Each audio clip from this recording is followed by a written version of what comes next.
行政院通过人工生殖法的修正草案，宣布把这代理孕苗相关规范列入去。民众党的立委陈昭珠伊就批评讲，内阁拢无伫咧要义民众有少白生囝的需求，伊是呼吁这行政院就要赶紧提出代理孕苗专法。不过卫福部是搁再强调，这是牵涉到第三个人的健康权，就要家分开处理，而且社会也要有共识。这届行政院通过的人工生殖法修正草案，无纳入代理孕苗相关规范。长期推沙代孕的民众党立委陈昭珠不愿倒用台内阁，无重视有代孕需求的人民，对有子宫病变的女性，以及男同志伴侣无伫照顾，呼吁行政院爱赶紧提出代理孕苗专法。我希望卫福部跟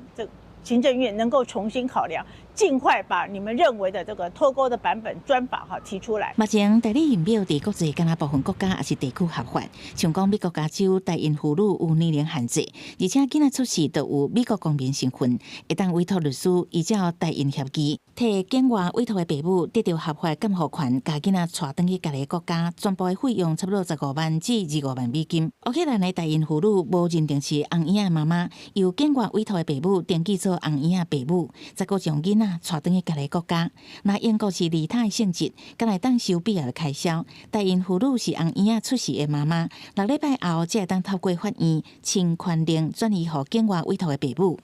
利他也好，这个是商业性的行为也好，最终就是有钱人用钱，然后买没有钱家人的子宫来帮她怀孕。代孕这个市场一直都有，